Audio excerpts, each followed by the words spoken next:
إن الحمد لله نحمده ونستعينه ونستغفره ونعوذ بالله من شرور أنفسنا ومن سيئات أعمالنا من يهده الله فلا مضل له ومن يضلل فلا هادي له وأشهد أن لا إله إلا الله وحده لا شريك له وأشهد أن محمدًا عبده ورسوله سبحان ربك رب العزة عما يصفون والسلام على المرسلين والحمد لله رب العالمين.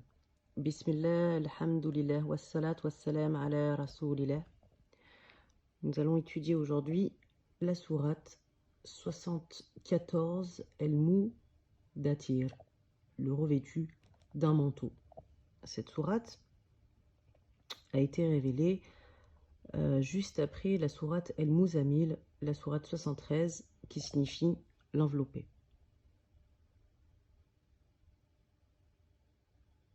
Sourate 74, El-Moutadir, le revêtu d'un manteau. Cette sourate comprend 56 versets. Elle a été révélée tout entière à la Mecque à la suite de la sourate de l'enveloppé, comme je viens de le citer. Donc je vais citer en français les versets coraniques de cette sourate du verset 1 au verset 10. On va commencer par cette première partie. Bismillahirrahmanirrahim. Au nom d'Allah, le miséricordieux, le très miséricordieux.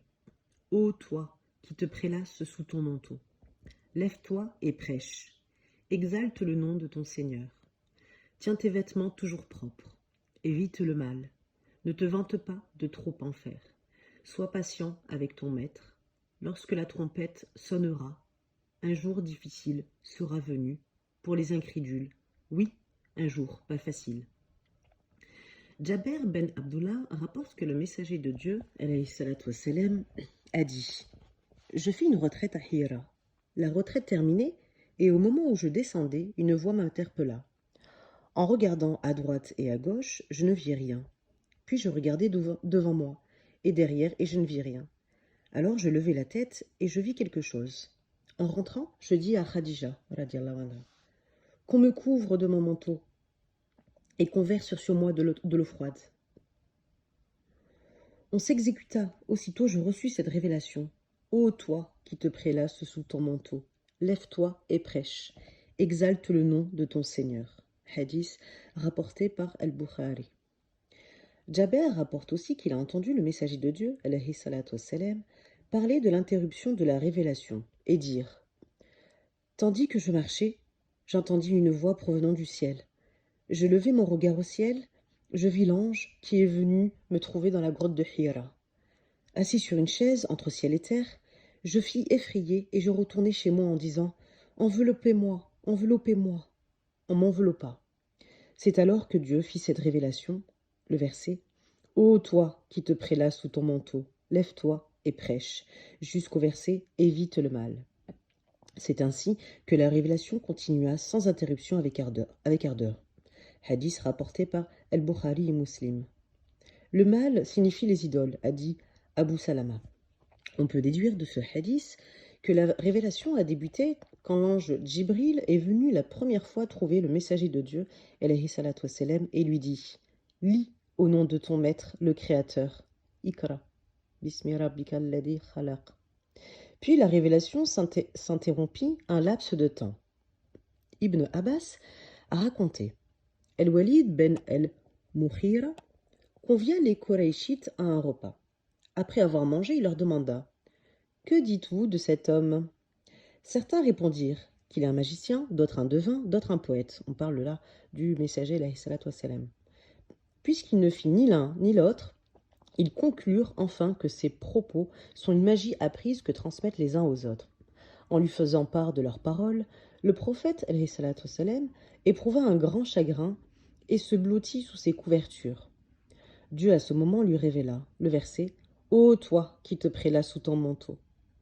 Il lui ordonna entre autres recommandations le verset « Tiens tes vêtements toujours propres ». Ce verset fut le sujet de plusieurs interprétations.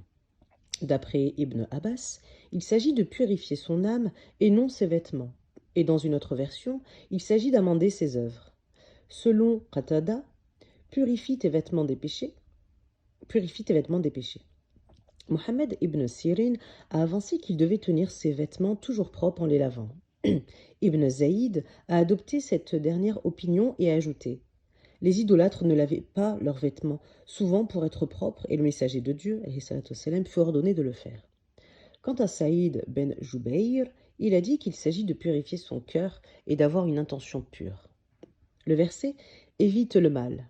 Ce mal signifie, d'après Ibn Abbas, les idoles, mais Ed Dahak a avancé qu'il s'agit de délaisser toute désobéissance à Dieu. Le verset ne te vante pas de trop en faire, ou suivant une autre traduction qui donne le vrai sens du texte arabe et qui est avancé par Ibn Abbas. Ne fais pas une donation en espérant recevoir davantage. Ibn Zaïd lui a donné une autre interprétation et dit: ne divulgue pas de la prophétie ce que tu divulgues dans le but de recevoir en retour un salaire en ce monde. Le verset: sois patient avec ton maître, en endurant les méfaits des hommes qui te nuisent et ne recherchent que la satisfaction de ton Seigneur.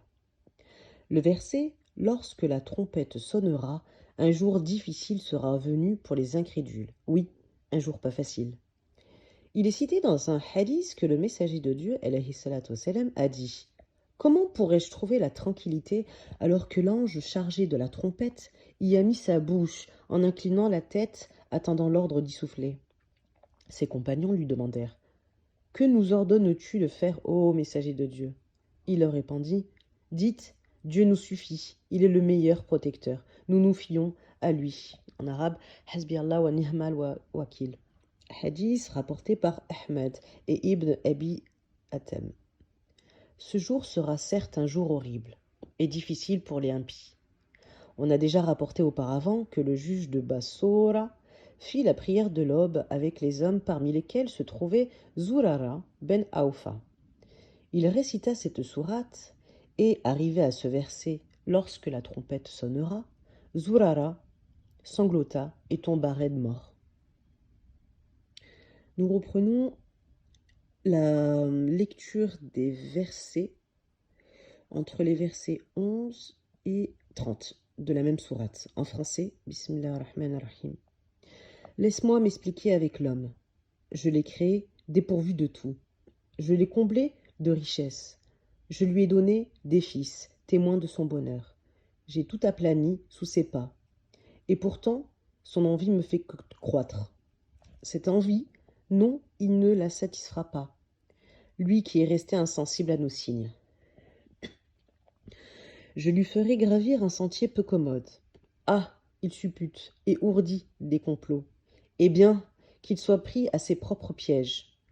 Oui, qu'il soit pris à ses propres pièges. Un moment, il porta ses regards sur le prophète. Puis, il se s'enfrogna et s'assombrit. Il se détourna et s'enfla de dédain. Le Coran n'est qu'une magie imitée, dit-il. Que de vains propos d'hommes. Je le vouerai à l'enfer. Mais qui pourrait te faire concevoir l'enfer? Il consume et dévore tout. Il calcine le corps de l'homme. 19 anges en gardent les tissus. Alors là, Dieu mena cet homme méchant qui fut comblé des bienfaits de Dieu en ce monde.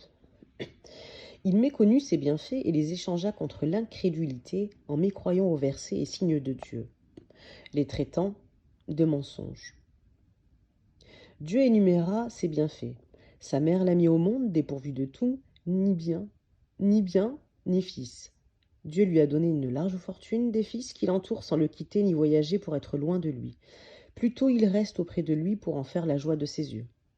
Il lui a facilité toutes choses en lui aplanissant toute difficulté et lui accordant toutes sortes de richesses.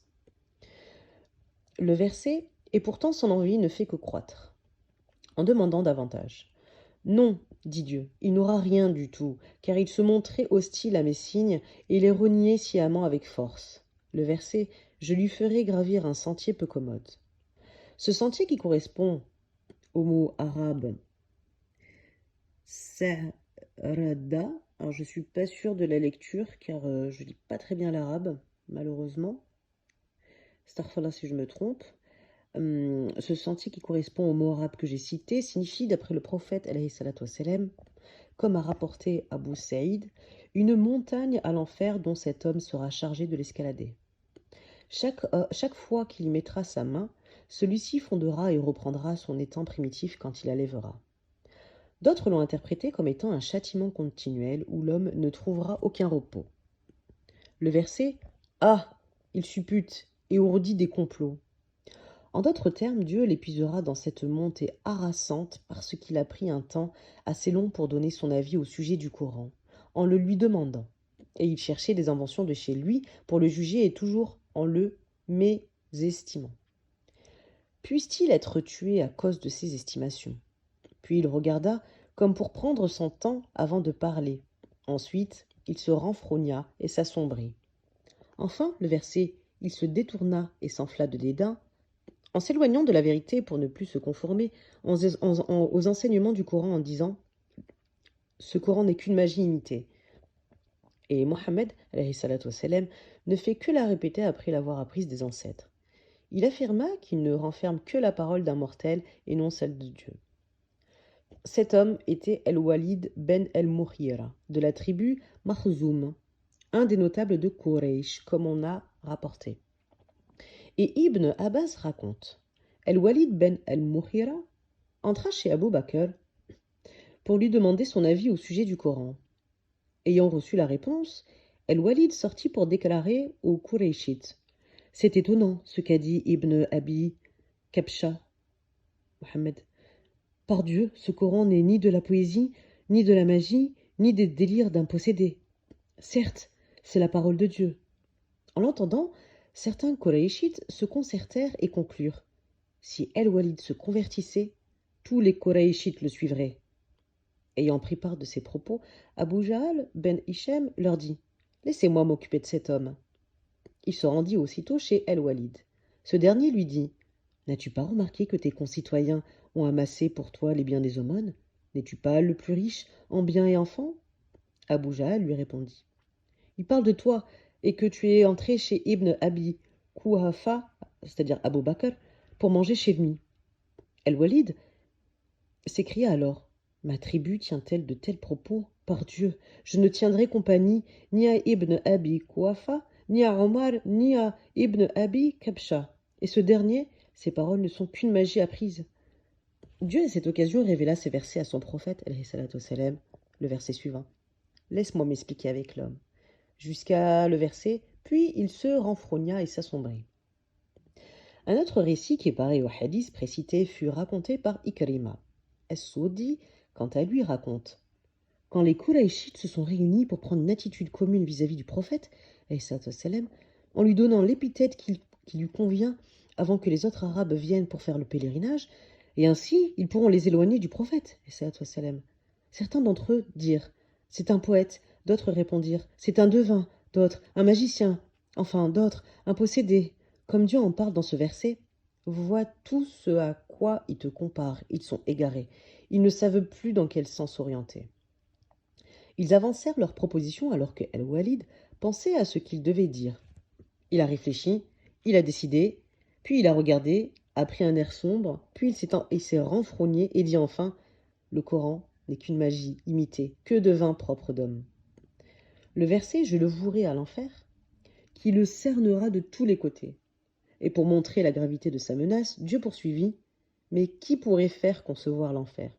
Et son feu ardent, le verset, il consume et dévore tout, la chair, les veines, les nerfs et les peaux, puis ces dernières seront substituées par d'autres pour un nouveau supplice.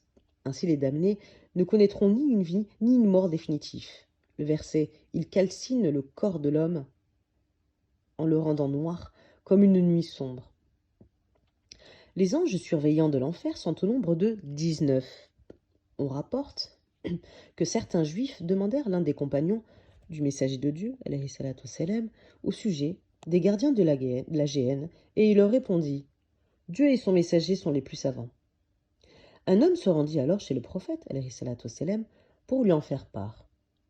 Dieu, à cette occasion, fit descendre ce verset « 19 anges en gardent les issues » et il le divulgua à ses compagnons. Hadith rapporté par ibn Abi Hatem. Quant à la version de Jaber ben Abdullah, elle est la suivante. Un homme vint dire au prophète, alayhi salatu wassalam, Mohammed, tes compagnons ont été vaincus aujourd'hui. En lui demandant comment cela eut lieu, il lui répondit, les Juifs les ont interrogés. Votre prophète vous a-t-il informé du nombre des gardiens de la géhenne? Ils leur répondirent, attendez, jusqu'à ce que nous demandons notre prophète.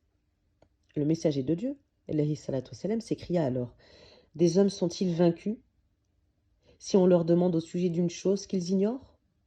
Qu'on me demande ces hommes-là, les Juifs, les ennemis de Dieu. Ils avaient demandé auparavant à leur prophète Moïse, alayhi wa sallam, de leur faire voir Dieu clairement. Quand ces Juifs furent en sa présence, ils lui dirent « Ô Aboul Qassem, quel est le nombre des gardiens de l'enfer » Il leur répondit « Il est le suivant. » Disant cela, il ferma ses deux mains 2 fois et fit un seul nœud, pour dire que le nombre est 19, et dit à ses compagnons « Si jamais on vous interroge sur le sol du paradis, répondez qu'il ressemble à la farine très fine. » Après avoir répondu à leurs questions, il demanda aux Juifs « De quoi est formé le sol du paradis ?» Les uns regardèrent les autres et répondirent « À une croûte de pain, ô Aboul Qassem. » Il répliqua « Or le pain n'est fait que de la farine fine. » Hadith rapporté par Ahmed al-Bazar et Tirmidhi. On reprend la lecture de cette sourate à partir du verset 31 jusqu'au verset 37 en français. À la garde du feu, nous n'avons préposé que des anges. Nous n'avons fixé leur nombre à 19 que pour susciter des controverses parmi les incrédules, affermir les convictions des gens d'écriture et accroître la foi des fidèles. Désormais, les gens d'écriture et les fidèles ne devront plus avoir de doute sur ce point. Au contraire, ceux dont la foi est chancelante, ainsi que les incrédules diront « Où Allah veut-il en venir avec ce chiffre ?» C'est ainsi qu'Allah égare ou met dans la bonne voie qui il veut. Nul ne connaît le nombre des armées de ton Seigneur, hors lui. À coup sûr, c'est là un avertissement pour les hommes. Oui, j'en jure par la lune, par la nuit à son déclin, par l'aube naissante, que cet avertissement est des plus graves, et qu'il s'adresse aux hommes, libres, à vous de vous y conformer ou de le négliger. Dieu ne fait comme gardien de l'enfer que des anges gigantesques et puissants. En répondant aux idolâtres, Qurayshites, quant à la question sur leur nombre fut posée. Abu Jahal, par la suite, dit à ses concitoyens, « Ô Qurayshites, 10 d'entre vous seront-ils incapables d'affronter l'un d'eux pour les vaincre ?» Dieu alors fit cette révélation. Le verset « À la garde de feu, nous n'avons préposé que des anges, durs et invincibles. » On a rapporté aussi qu'un homme appelé Aboul al-Shudayn déclara « Ô Qurayshites, occupez-vous des 2 d'entre ces gardiens, et je m'occuperai des 17. » Tellement il était fier en vantant sa force et son orgueil. On a parlé de sa force inouïe en racontant qu'il se mettait debout sur la peau d'une vache. 10 hommes essayaient de la tirer, mais vainement. La peau se déchirait au-dessous de lui sans la quitter. Et ce même homme, comme a rapporté Es-Souaïli, avait provoqué le messager de Dieu, alayhi salatu wassalam, en lui disant « Si tu me bats, je croirai en toi. » Le prophète, alayhi salatu wassalam, put le vaincre plusieurs fois en luttant contre lui, mais l'homme demeura incrédule. Le verset « Nous n'avons fixé leur nombre à 19 que pour susciter des controverses parmi les incrédules. » Afin d'éprouver les hommes pour que ceux qui ont reçu le livre croient fermement et sachent que ce messager est véridique. Et que s'il prêche, se trouve déjà dans les livres qui sont entre leurs mains et révélés aux prophètes qui l'ont précédé. Le verset « Et accroître la foi des fidèles » en constatant la véracité de tout ce que le prophète alayhi salatu wassalam leur apporte. Et aussi dans le but que ceux-ci qui ont reçu l'écriture et qui croient ne doutent pas. Le verset « Au contraire, ceux dont la foi est chancelante, et les cœurs sont malades, c'est-à-dire les hypocrites. » Ainsi que les incrédules diront « Où Allah veut-il en venir avec ce chiffre ?» Quelle sagesse ou quelle leçon peut-on tirer de cela? Et Dieu de répondre, le verset « C'est ainsi qu'Allah égare ou met dans la bonne voie qui il veut. » Car la sagesse profonde et l'argument décisif n'appartiennent qu'à lui. Le verset « Nul ne connaît le nombre des armées de ton Seigneur. » et afin que quiconque ne pense qu'il est seulement 19. Il est cité à ce propos dans le hadith relatif au voyage nocturne et à l'ascension, en parlant de la maison peuplée qui se trouve au 7e ciel. Je cite, 70 000 anges y entrent chaque jour sans y revenir. 70 000 anges y entrent chaque jour sans y revenir. Abu Dhar rapporte que le messager de Dieu, alayhi salatu wassalam, a dit « Je vois ce que vous ne voyez pas, et j'entends ce que vous n'entendez pas. Le ciel a gémi, et il a le droit de le faire, car aucun endroit fut ceux de la grandeur de 4 doigts, sans qu'il n'y ait un ange prosterné. Si vous saviez ce que je sais, vous ririez peu et pleurerez beaucoup sans jouir de vos femmes sur le lit, et vous seriez montés sur les places élevées pour implorer Dieu le Très-Haut. » Abu Dhar dit alors « Par Dieu, j'aimerais être alors un arbre qu'on coupe. » Hadith rapporté par Ahmed, Tirmidhi et Ibn Majah. Jaber ben Abdullah rapporte que le messager de Dieu, alayhi salatu wassalam, a dit « Pas une place dans les 7 cieux, fût-ce de la grandeur d'un pied, d'un empan ou d'une main, sans qu'il n'y ait un ange debout, ou assis, ou incliné, ou prosterné. Le jour de la résurrection, ils diront tous « Gloire à Dieu, nous t'avions pas adoré comme il se devait, mais nous ne t'avions rien associé. » Hadith rapporté par Tabarani. Abbas ben Mansour rapporte qu'il a entendu Adi Bey Arta prêcher les hommes. Étant sur la chair à El-Médéine, dire que le messager de Dieu, alayhi salatu wassalam, d'après un de ses compagnons, a dit « Dieu a des anges qui tremblent. Dieu a des anges qui tremblent de tous leurs membres par crainte de lui. Pas un ange dont l'œil verse une larme sans qu'elle ne tombe sur un ange qui prie.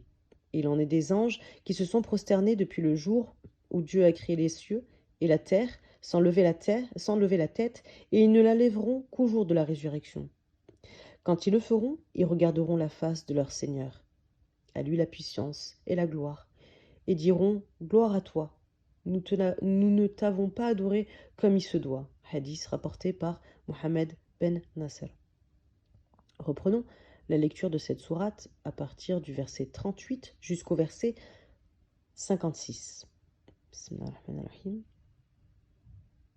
Chaque âme est le gage de ses œuvres. Seuls seront saufs les hommes de la droite. En liesse dans des jardins, ils s'interrogeront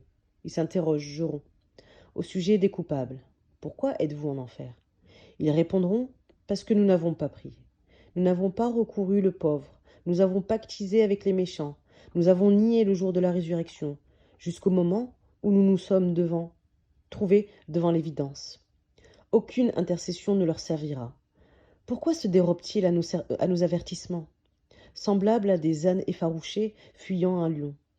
Bien plus, chacun d'eux souhaite recevoir des révélations particulières. Il faut vraiment que ces gens-là ne craignent pas la vie future, qu'ils prennent garde. Ce Coran est un avertissement. Et qui veut être averti, l'est. Et ne seront avertis que ceux qu'Allah voudra bien. C'est lui qui dispense la piété et l'esprit de pardon. Tout homme est tenu pour responsable de ce qu'il a accompli comme œuvre dans le bas monde. Seront exceptés les gens de la droite qui, étant dans les appartements au paradis, s'interrogent entre eux au sujet des coupables qui seront dans l'abîme de l'enfer. Le verset « Pourquoi êtes-vous en enfer ?» et les autres de répondre, le verset « Parce que nous n'avons pas prié, nous n'avons pas secouru le pauvre. » C'est-à-dire, nous n'avons pas prié le Seigneur et nous n'avons fait aucun acte de charité aux pauvres. Le verset « Nous avons pactisé avec les méchants. Nous discutions vainement avec les amateurs de disputes qui pataugeaient dans l'erreur. Nous parlions des choses dont nous n'avions aucune connaissance. » Le verset « Nous avons nié le jour de la résurrection jusqu'au moment où nous nous sommes trouvés devant l'évidence. » Cette évidence qui signifie la mort. Le verset « Aucune intercession ne leur servira » veut dire que quiconque se trouvera dans de telles situations, la médiation des intercesseurs leur sera inutile, car de telles intercessions ne profitera que celui qui en sera digne. Quant à ceux qui ont renié Dieu et sont mourus en incrédules, ils seront voués à la géhenne pour l'éternité, donc à l'enfer. Le verset « Pourquoi se dérobent-ils à nos avertissements » et s'en détournent du rappel et de ce à quoi tu les appelles. Le verset semblable à des ânes effarouchés fuyant un lion. En se détournant de ce rappel, il ressemble à des ânes qui courent devant un lion voulant les attaquer. Le verset, bien plus, chacun d'eux souhaite recevoir des révélations particulières. Tout comme le prophète, alayhi salatu wassalam, qui en reçoit du ciel. Dieu a dit ailleurs, lorsqu'un signe leur apparaît, ils disent « Nous ne croirons qu'autant qu'il nous viendra un signe semblable à celui que reçoivent les prophètes. » Ces gens-là ne redoutent nullement la vie future à cause de leur incrédulité et leur reniement de sa survenue. Le verset qu'ils prennent garde, ce Coran est un avertissement et qui veut être averti l'est. Cependant, les hommes ne s'en souviendront qu'autant que Dieu l'aura voulu, car tout dépend de sa volonté. C'est lui qui dispense la pitié et l'esprit de pardon. Il est le seul digne à être redouté et le seul qui pardonne à quiconque revient vers lui repentant.